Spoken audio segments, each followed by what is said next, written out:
Hola, buenas tardes. Hoy, día 3 de septiembre, reanudamos nuestras conversaciones acerca de la ley. Vamos a tratar la elaboración de la ley, el procedimiento de elaboración de la ley, distinguiendo tres fases que van a ser la fase de iniciativa legislativa, la fase constitutiva y la fase integradora de la eficacia. Como hemos comentado, vamos a ver la fase de elaboración de la ley. En primer lugar, tenemos que hacer una definición y es qué significa el procedimiento legislativo. Es el conjunto de trámites desde la presentación de una proposición o propuesta de ley o proyecto de ley con el final, que es la aprobación y su entrada en vigor. Entonces vamos a empezar por la primera fase, que es la fase de iniciativa legislativa.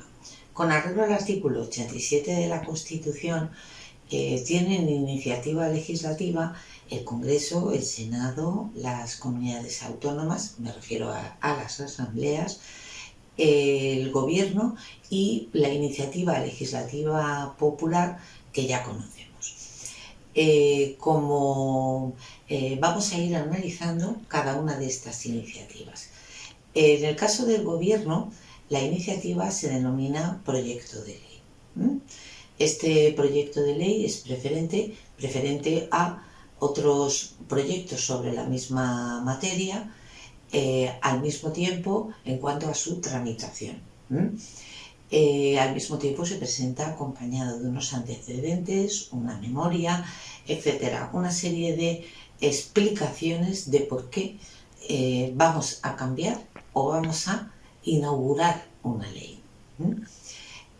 Cuando la iniciativa, por ejemplo, procede de cualquiera de los otros sujetos legitimados, se denomina proposición de ley.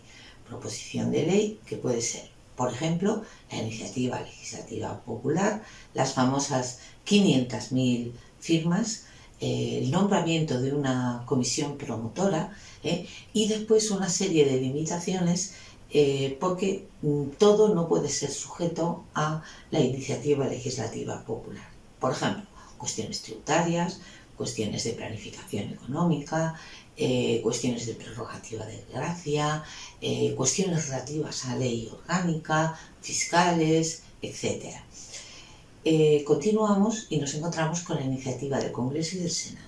Bien, o bien es el Congreso el que, a través de los grupos parlamentarios con la firma de su portavoz, presenta esta iniciativa, o bien va a ser el Senado con la firma de 25 senadores o también la firma de su portavoz y como tal grupo parlamentario. Bien. Después tenemos una iniciativa autonómica.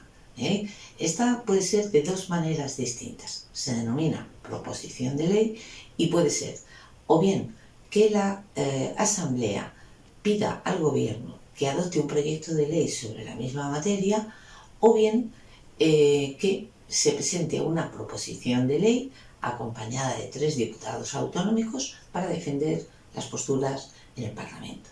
¿De acuerdo? Creo que con esto completamos la primera fase. ¿Vale? Ahora vamos a la segunda fase, la fase constitutiva, la fase que realmente implica mucha dilatación en el procedimiento de elaboración, que son, o podemos decir, en principio tomamos como ejemplo un proyecto de ley, lo presentamos a través de la mesa del Congreso, se publica durante 15 días para que todos los grupos parlamentarios puedan conocerlo y presentar sus enmiendas, ¿vale?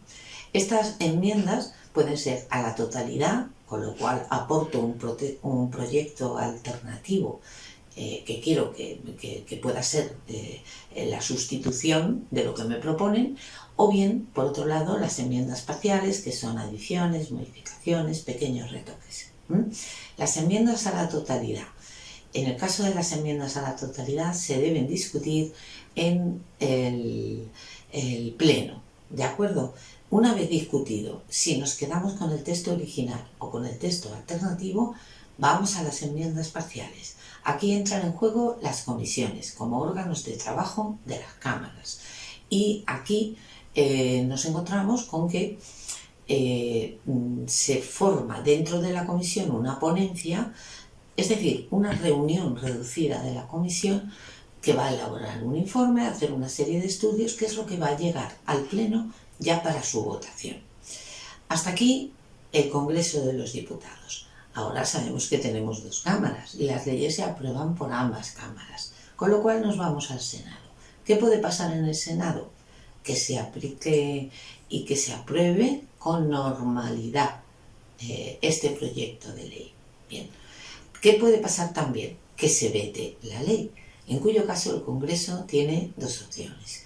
Una, o inmediatamente levanta el veto porque dispone de la mayoría absoluta, o si no dispone de esa mayoría absoluta, tiene que esperar 2 meses y por mayoría simple levanta ese veto. ¿De acuerdo?